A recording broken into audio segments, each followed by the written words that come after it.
Welcome back to Comic Convos, presented by Blackmagic Design. If you're just joining us, I'm one of your hosts, Timothy Reese of Brooklyn Quarter, and we're excited to be partnering with the League of Filmmakers and Cinematography for Actors to bring you this live stream directly from the Gaslamp District in downtown San Diego. There's contention over whether it's the Gaslamp District or Gaslamp Quarter, because the sign says Quarter, and look, we're Brooklyn Quarter, and that's fun, but then sandiego.org calls it the District. We've been back and forth on this, so stay with us. Now we have with us Ricardo Martinez.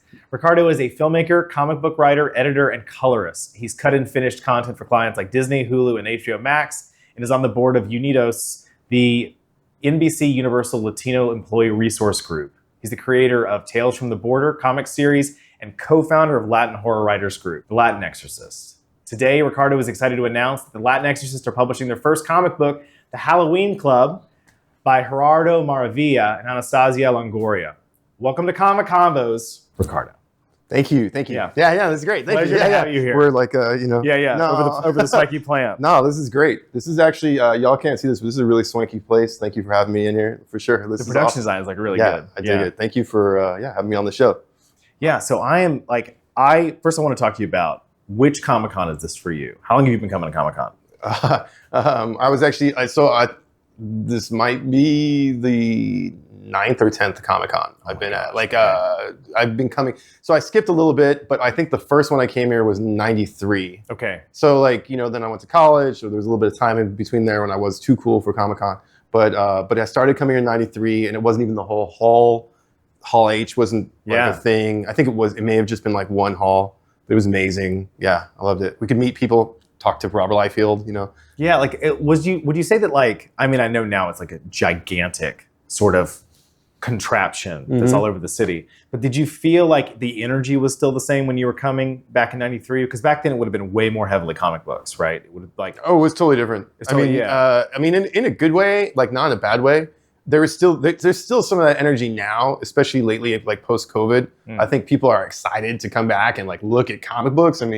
Wow, we're so lucky to be able to have that kind of thing again. I think in the early 90s, if I may speak that way, when I came here in 93, I was 11 or 12, and walking around, you could talk to comic book creators, you could see them, you could ask them questions, you could bug them, you could be like, did Deadpool really appear in this one?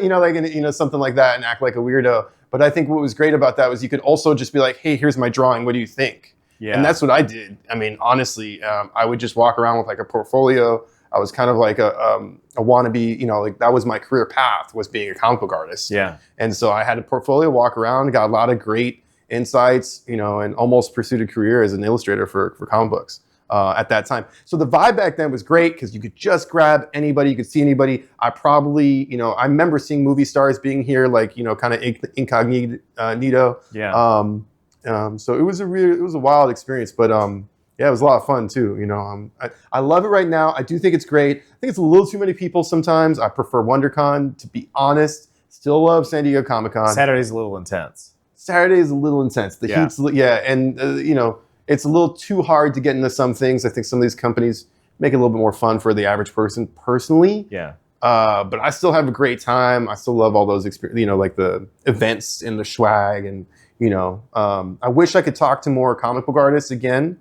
I know they can't do that because there's just way too many people. Yeah. But if I could change anything, I would love to kind of have that small kind of interaction of just being like, yo, this thing rules. This drawing is great. I just want an autograph. I'm not going to sell it. Yeah. I want an autograph because I appreciate your work. Yeah. That kind of interaction I'd love to have more of. It's cool whenever you go to the smaller vendors here, especially an artist alley, because I feel like if you just talk to someone for more than 30 seconds of a transaction, they will remember you the next year, which is a really cool experience whenever because Danielle, who's also hosting from Brooklyn Quarter, she went by a booth where there was a print that she wanted from last year that had sold out. And the artist remembered this experience, right? It's just cool. It's a cool experience that you can go down into such a gigantic hall and actually connect with people that quickly. Absolutely. Especially over art. Yeah. Exactly. my daughter, I'm going to talk about my daughter for a hot second, but like my daughter, met James Tinian, and she was dressed, cosplay, like Something's Killing the Children. And like, and that was like a big moment, like that was a moment. I hope James, hey, James Tinian, if you want to send me a DM or something, I'd love to work with you one day. Like I think, I hope he can see that, or people like our artists and writers can feel that when they're at the con and like a teenage kid walks up and is like, this book is so rad, that type of thing would be really cool. I mean, I know it was big for my kids and was big for me when talking to Rob Liefeld and being like, oh my God, or, seeing Jim Lee and be like, Jim Lee, it was a great, so that's, artists are people, right? Yeah. Writers are people. I remember I've been at a couple cons selling my comic books, and when people come up and buy them and they're actually moved by it, I mean, that's why you do it. Yeah. I think that there's, especially like, I love the arc of you having come to cons to be an illustrator and now selling comic books as a writer. Like I've read all these. Right? You Nice. sent these to me just a few days ago, and I instantaneously read through all of Bloodstone in like one sitting. And Nice. I'll be honest, I thought Halloween Club, because this had the special sleeve, I thought that was issue 4. Yes. And so I It's opened like it a up. side note. Oh my God, like what a cliffhanger. Because I was like, no, it's fine. I can read them all in one go. And like, so I'm like really looking forward to 4. Okay, thank you. Yeah. It's a double-sized issue. Issue 4, Awesome. I've been working on issue 4. It got paused. So issue 4 was supposed to come out right away. All the artwork's been done. I've been lettering it. I like to letter my comic books myself. This is a weird kind of thing for people who are not into comic books. What you realize when you make a comic book is that the panels and the art is the story. So like, I like to get really in there and just kind of like put the little like sound effects and stuff like that. So issue 4 got delayed because we actually, we're in development to be a TV series right now. And so what started right before the strike was like all these calls and meetings and all this great stuff. And then the strike happened and then we had to pause. But so there's been a kind of like, I've been delayed making issue 4, but it's almost done. It will be out soon. And it's only been delayed for good reasons, and we have Aaron Semmel is producing, who signed the exclusive. I got repped by John Pollock. Shout out John Pollock. And AMG. And then we have another, we're working with Edward James Olmos. Amazing. I don't know what I can say about his role in it yet. That's a dream. That's amazing. Yeah, I mean, dude, until we get everything like locked in, I'm always like, with TV show, especially TV show in development, there's a lot of ways it could not work out. So like, realistically, it could happen, but we're excited right now. We got a really good team that's kind of building out on it, and I'm writing it. And that's what delayed me from issue 4 is I was writing the pilot, rewriting the pilot, writing and rewriting, making sure it's a really crazy wild ride. It's a little different than the comic too. Okay. So that's the fun thing, is that they've actually had really good insights on like, how do we expand this as a format and a TV show, and it's all been exciting. Like they're like more gore, more monsters. So I would love, like, if you could, like, would you tell everyone about like the pitch of Bloodstone?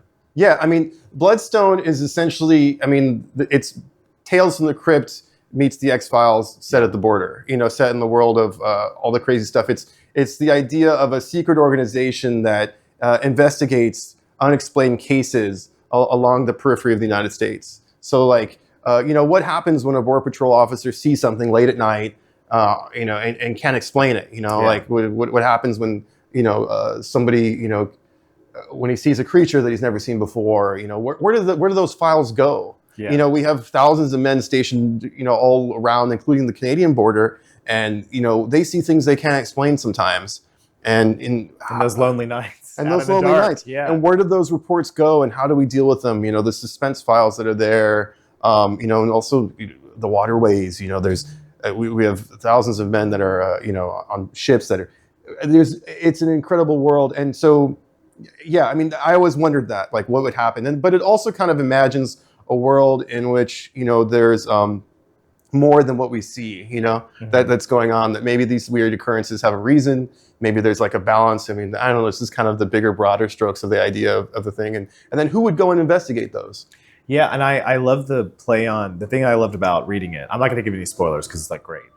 You should read it. It's really good. It's really good. Yeah, dude, that's so nice. Thank you. Like what I loved about it is that it plays with the idea of villainy, right? Because the logline on the back is like, right, the monsters along the border and those who hunt them. Mm-hmm. And so reading it, it's the idea of like, well, who is the monster? Mm-hmm. And like, who is? And it's also what I love is that it takes you through these moments where people are stepping in and out of being monsters. Mm-hmm. Is you have this like kind of confusion over like someone's role until it gets revealed as the scene is stepping through. So it's just really fun. Like I got to the end and I really wanted to go to number 4. So, then I got Halloween Club. It was great. Yeah. It's so crazy and like rewarding in a lot of ways as a writer to like meet somebody. Like, I don't know if you're anybody out there watching, but like, it's crazy to hear stuff like this when you get an interview. I still never get over it because, you know, I write this thing in the middle of the night, you know, by myself or something, or, you know, I have this idea for a while and then you hear it and yeah, you're getting all the themes. Yeah. That's like, as a writer, that's like so rewarding when you hear somebody like, okay, they're getting it. It's like hidden, you know, like these things are making, like some of what I'm doing is working, hopefully, you know, like, yeah. Oh, like, God. We just had a dungeon master on for D&D properties. And like, it's the same idea of like hoping your players get it, right? You're like, the thread is not so thin, right? That they can still grab it. Yeah. I mean, every great monster movie, every great monster story, you know, it makes us wonder who the monsters are. It makes us put ourselves in the place of the monster. You know, and like, there's another question that I like to explore, which is like, you know, what is justice? You know, what does that mean? How do you get there? Like, can we really get there? You know, like you know, I don't want to give away too much stuff, but like, I also try to make it fun. I loved Tales from the Crypt as a kid. You know, that dark late night movie that you could watch, you know, that, you know, your dad's like, hey, your mom's asleep. You can watch this. You know what I mean? You know, watch it. Or, you know, your friend goes, man, did you see that thing where the little baby was like attached to the arm? You know, like, that thing, that kind of schoolyard where we're not supposed to see this kind of thing. Yeah. I want to be one of those guys. I want to be one of those VHS tapes that people pass around. I can still hear the Crypt Keeper. Like, he's here. He's at the con. I'm like, oh my God. Or he's gonna be at he's gonna be at Midsummer Scream also. And I'm like, dude, please, like, can I just like, the voice is so iconic. I mean, I said Tales from the Crypt to my wife the other day, and she did the voice, and I mean, you know, you know, like it's a side gig right there. Yeah, I mean, Tales from the Crypt, and what's funny is I used to read the comics as a teenager, and just was like, this is really cool. What is this? And then I kind of realized that there's a show. And then we started to watch the show, and I mean, it was probably not appropriate for me at the time, you know, some of those episodes, but that was premium television. You look down, you break down the people that worked on that TV show, and it's all hits. It's like, you know, Silver, what do you call it? Robert Zemeckis, you know, Warren Hill, not Warren Hill, Hill, the Walter Hill, Walter Hill, Geiler, like it's all the really greats of the 80s and 90s. And then when it became a hit for HBO, you had all these celebrity directors, like Arnold Schwarzenegger directs an episode, because they're all, it's an amazing format. Amazing. I've always waited, EC Comics just revamped that comic line. But you know, the talent on those shows, the writing on those shows is just unparalleled. It's amazing. I have them all on DVD. So I've always wanted to make something that's kind of that vibe. And that actually brings us, I don't know if I may jump into that's why when I saw the Halloween Club from, you know, Jerry, I don't know if I can hold him over here. Oh, no, it's going to knock him over. I always mess everything up when I do these things. But yeah, so Here, obviously. Thank you. Oh my God, you did it. Yeah. You were like it was like a, you know, linchpin. But yeah, so when I saw Jerry's book, what had happened was he had posted a bunch of stuff on Instagram. And, you know, I saw this account and I was like, you know, this is something here. And then I saw his cover. I was like, oh my God, this is very much with what I like, but it also, you know, for the group that he was in, you know, he was in the LatinXorcists, this horror writers group that I co-founded. And so when I saw his story and he had already had this comic book, I said, dude, why don't we just print out our copies and do our run of our version of this and try to get it to as many stores. On a very specific level, I can even tell you, you know, the people who are watching, all the stores that I sold Bloodstone in would carry this kind of comic book. So I literally could just go, hey, and, you know, I don't have issue 4, but, you know, like you said, but I can give you this, and they would take it. So, and sure enough, all the comic book stores that I've gone to with it are immediately, like, stoked. So it was really just a great fit, and it's a great read. It's, you know, it's a totally different story, Yeah. different creator, Different art style. Yeah. different art style, everything, but still somehow like a good taste, you know, like if you're watching Gremlins and you couldn't watch Gremlins, you know, you watched Ghoulies or something, right? You know, like, or you watch something else that was like, you know, or Tremors, you know, like, you know, like you're like, oh yeah, I could watch that too, you know, totally different. Yeah. Which it feels like, Tremors is basically the same universe as Gremlins. It feels like in a way. You know? It's all, I want to see that mashup now. Yeah. I want to see both of them kick off at the same time. Spike is riding a worm, you know. Yeah. It's just like, it's a. So that's where kind of some of my back to the original kind of point you were talking about comic books. I mean, that's where a lot of this kind of comes from is you know, finding things that you like and kind of wanting to champion them. And luckily, being a member of LatinXorcists, I've been able to like read a lot of different great storytellers. And if they have a comic book, speaking of which, y'all seen this, if y'all have a comic book already that you're making, you know, and it hasn't been able to get anywhere, you know, we want to start doing stuff like that if we can afford it, you know, if we can. We would love to start making more. And this guy, you know, Jerry's had a great success with Halloween Club, and you know, he's got issue 2 coming. So that's cool. It's kind of crazy that I wanted to be a comic book maker, and now I've made my comic, and now I get to publish somebody else's comic book. Yeah, that was the weirdest phone call I've ever been able to like do, but it was the most joy because like now I'm actually publishing somebody else's work is the silliest, like we called the printer, and the printer's like, oh yeah, you've printed a lot of comic books. And I was like, I have? Like, and I, you know, and it just kind of was like, yeah. And then we started working with the pub. By the way, Comics Wellspring, you know, y'all, you know, we're going to be on your podcast too. So can't wait to see you guys. And, you know, we want to do a partnership with them as well, hopefully. So we're, you know, reached out and talked about that a little bit. So hopefully we can get a publisher on board, like an actual printing press. Yeah. Oh, wow. Okay. Yeah. Yeah, because that's the goal, right? I mean, these are independently produced, correct? Yeah. We made them. Yeah. Yeah. So it's like, awesome. And Comics Wellspring is a great indie publisher. They publish, you know, smaller print runs, and they give you great discounts. And they've been great to work with for me. So that's exactly kind of what I, you know, wanted to do. We can go print them in China. We can do all types of other stuff. But I'd rather work with these people, and they're way flexible. They answer all the calls. They fix everything. So just finding that way to make stuff, right? Yeah. Bringing it back to films. I'm probably boring everybody here. Well, no, I want to bring it back to make stuff. Yeah, because I want to talk to you about, because we're kind of closing up on this segment. I want to talk to you about the idea of your journey with this comic book now into TV, and that idea of needing to kind of. It's not quite a pivot. It's more like a. I mean, I played a lot of Star Fox as a kid. It's more like a barrel roll through these different rings. Oh my God, Star Fox barrel roll. Oh my, yes. You know, like we're trying to hit the gates, and it's like, you can't just fly straight through the level. You know, I'm doing the finger move. Yeah. Oh my. Do a barrel roll. Yeah, so, I loved Star Fox. So like, you know, I'm curious. Would you talk us through the experience you had being a writer and going, okay, I've got this idea. I want people to read my scripts. And then you encountered the film industry and oh no. And the pivot that you did there. Yeah. Well, so a little backstory. I'm an NYU film grad.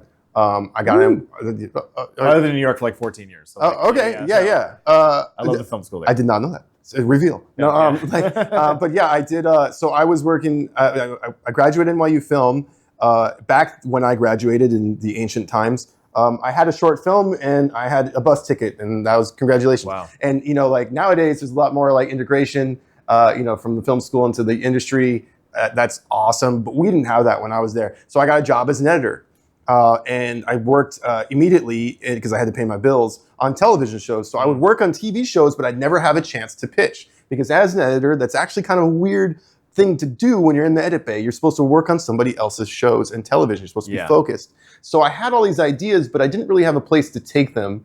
And yet I was making things all the time. And so that taught me structure and all these things, you know, on how to tell stories. And I got all this experience. But I still had these stories I wanted to bring to people, and I had nobody I could bring them to.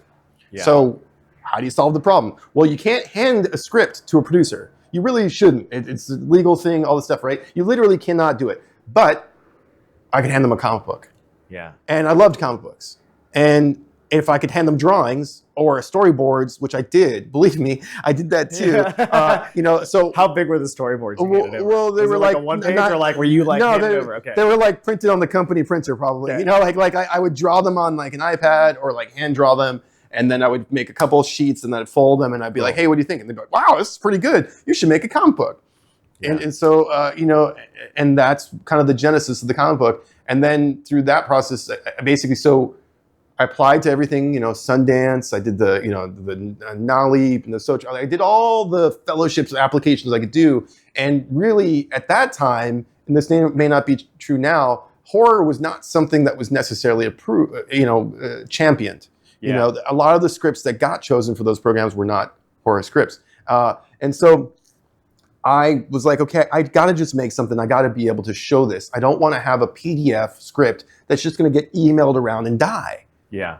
But if I have a comic book, it conveys the idea so much easier, so much faster. And it tags it to you directly. Yeah. Right? Because it's like, now this has your name on it and it's in the wild. Yeah. So like, yeah. Yeah. And it's also like, it's its own thing. Yeah. When you make a comic book, okay, you can sell the movie rights, but you also have the publishing rights. Like, yes. So you have twofer, right? You've got one thing and the other thing, and you already created it, and it's already copyrighted. Yeah. All of these things into once, and it's fun. And it's already concept arted as well, because there's your storyboard. And how do you explain? And some of my ideas, if I'm being really honest, are wild and out there and expensive. Okay. And so 99% of the people are, especially with big, huge, projects like that, are not going to give you money for, monster effects and all this stuff. So the best way to convince anybody to give you money to make something is to have as much detailed an explanation and as much detail of that story as you can in that pitch.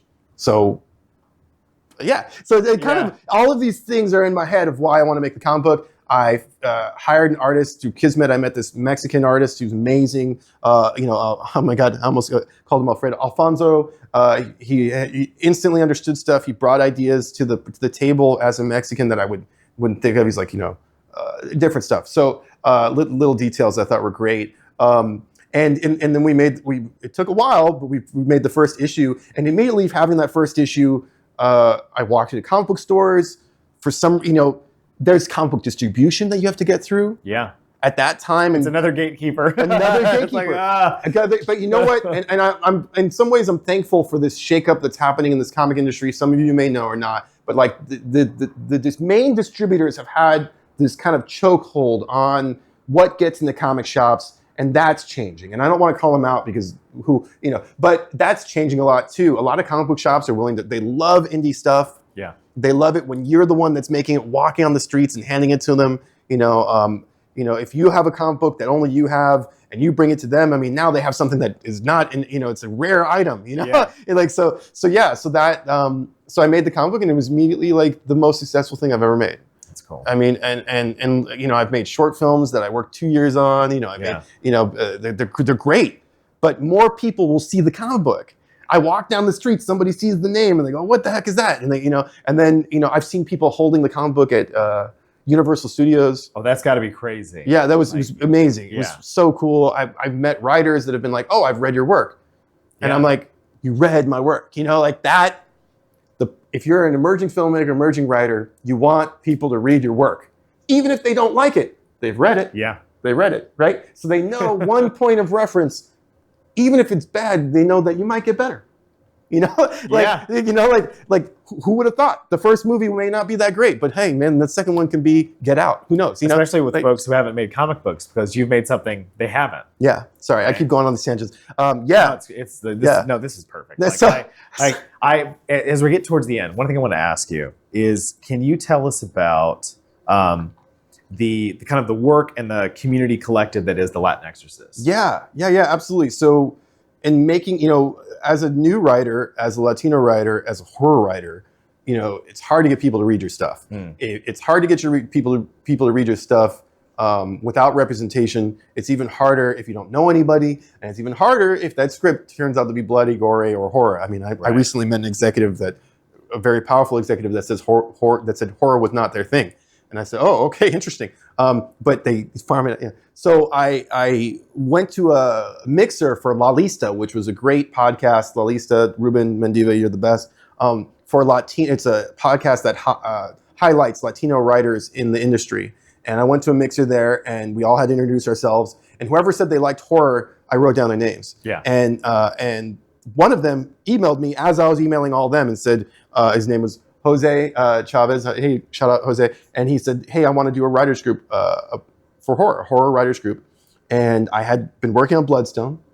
So this is great. And we started having meetings. And it just kind of grew organically over our love for horror, really. That's and awesome. we're free, 100%. LatinXorcists are 100% free to join, 100% free to submit, and 100% free to read. You know, so the whole thing is the idea that when you have a script, you need to get it read. Getting it read helps make it better. You know, and makes you a better writer as well. And if you're a new filmmaker, you may not have that much money to submit to the blacklist, frankly, and no diss to the blacklist. And so we actually, as in the LatinXorcists, are able to find writers that are, Latino or Latin identifying that maybe wouldn't have submitted to a lot of the script writing services out there. Maybe they're not a part of, We Screenplay or whatever, because this is their first script. But that doesn't mean that it's bad. And we've had some really great. So in the last 2 years, Latinxorcists, just to give you some metrics, we've read 59 scripts by 57 writers. Awesome. Workshop them. Two repeats. I love that. Yeah. Well, exactly. And the reason why that number is different is because some filmmakers come back with more scripts. Yeah. And we meet over Zoom for free, and we just for 2 hours or an hour, we dive into these scripts and try to make them better and say what's working and what's not. And we give that writer's room experience to writers that never maybe would have had it, or would have never paid to get reviews. And one of the benefits of our list, we have over 150 people on our script review list or email list, is that if you submit a script to LatinXorcists, especially if you're watching this right now, please, we're always looking for new scripts. If you submit a script to us, 45 people can read it and give you their feedback. That's awesome. That's so good. And so if you've ever done the blacklist, you can tell it's like $80 for one reading. We don't charge that. And then also, the only requirements are that they're horror or genre, and that you are a Latino screenwriter to submit. And I think because of that space, we've been able to attract really great people. We've had writers in our group that have gone on to win, be on the blacklist, like Marcos Soriano. Shout out Marcos. We have Montserrat, who's been great at feedback recently, and she's been staffed a couple shows. Maggie Torres Rodriguez just won some contests as well, and she's actually been staffed on Dora the Explorer. And we have Jose Nateras, who's hopefully we'll see at a party later on. He sold a feature. I mean, I could just keep going, but we've luckily been able to attract really cool people to the group that are doing really rad stuff, and it's just started. We've only been around 2 years. Oh my God. That's my spiel. Yeah. Sorry, that was a long talk. Sorry, no, that's great. How do people want to join it? Where should they go?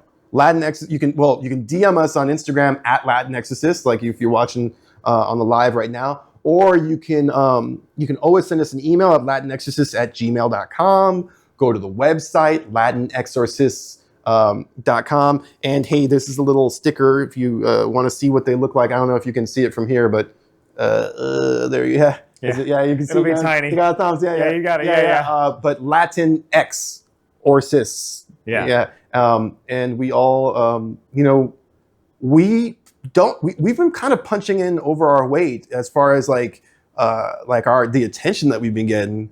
Everybody wants a good horror script. Everybody wants a good sci-fi movie. Everybody wants a good popcorn eating movie. Yeah. Dramas, coming of ages, sure, but it's got to be the Goonies if it's that, right? Yeah.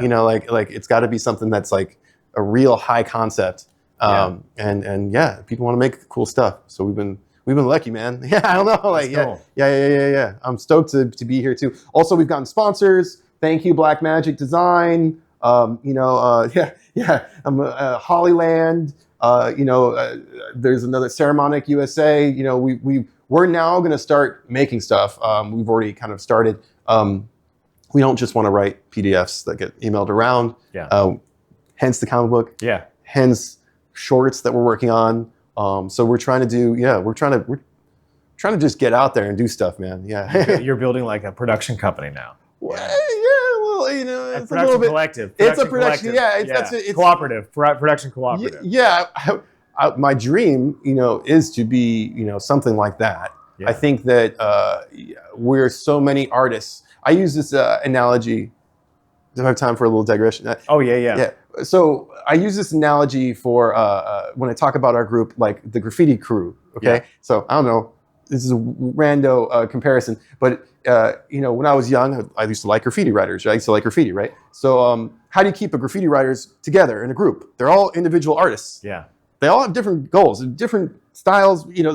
They're artists too. They're interesting people, right? Like how do they make a group or a collective?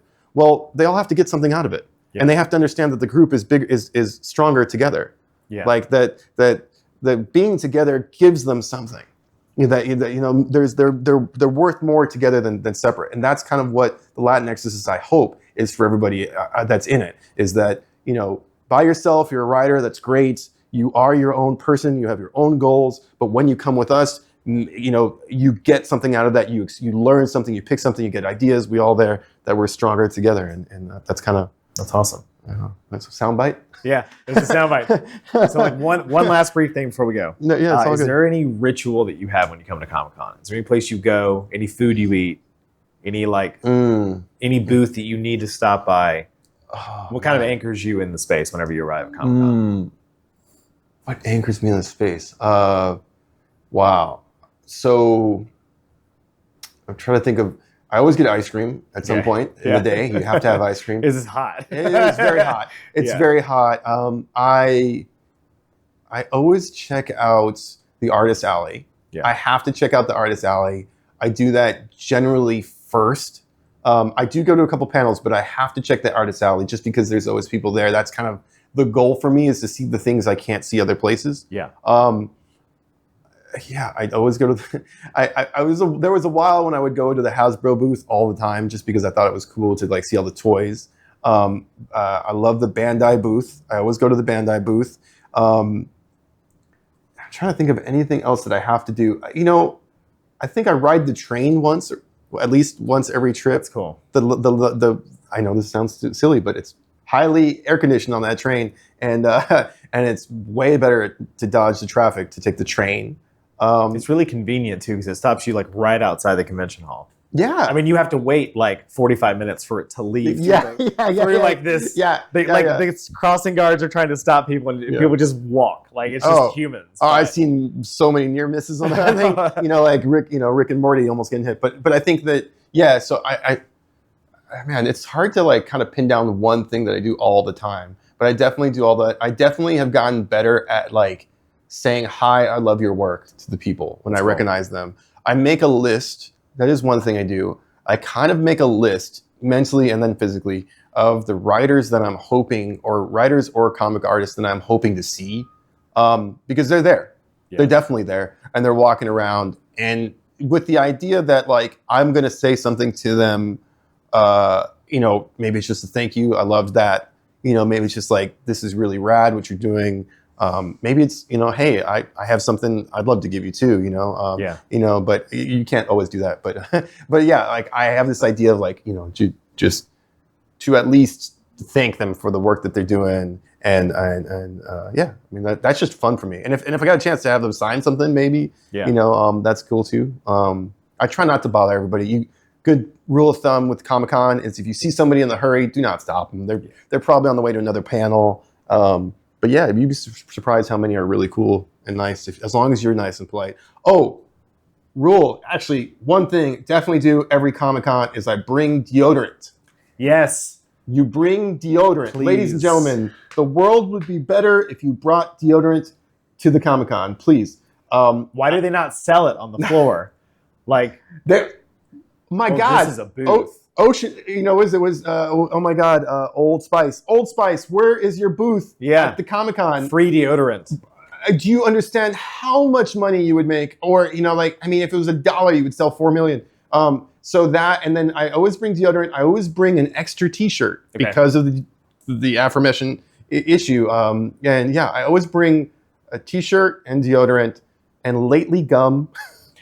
These are all around the theme, guys. Please, like we all need this, okay? I mean, it just helps. And water. Okay. Yeah. Well, thank you very much. Oh yeah, I talked for a pleasure. Thank you. Yeah, I talked for a while. Before we leave, is there anything you want to shout out you're working on that Yeah. we should follow you on? Yeah. If you can follow me on Ricardude on Instagram at Ricardude, so RICARDUDE. The Bloodstone, please follow the Bloodstone Saga on Instagram. Yeah. Issue 4 coming soon. And also the Halloween Club. Join the Halloween Club on Instagram. We will be in stores soon. You can also DM us and we're going to start selling these very soon. We have a limited edition availability of these. There's only right now a little bit less than 50 left. Oh, okay. We've already almost sold out, but we will have more, and we're going to make variants. That's amazing. Yeah, no, I mean, you're going to sell out. It's good. I'm really stoked for all the writers, and this is really great. And then that's it. LatinXorcists, Halloween Club, Bloodstone, Ricardo. Awesome. Well, Ricardo, thank you. Hey, Appreciate it. Yeah. No, for sure. This has been great. Yeah, absolutely. Very much. Yeah. And thank you, everyone, for joining us here at Convos. I'm Timothy Reese with Brooklyn Quarter. I want to give another shout out to Blackmagic Design, who presented Convos, and our partners, Cinematography for Actors, for helping us put this on. We're going to be back in a few minutes with our next guest, and we will see you then.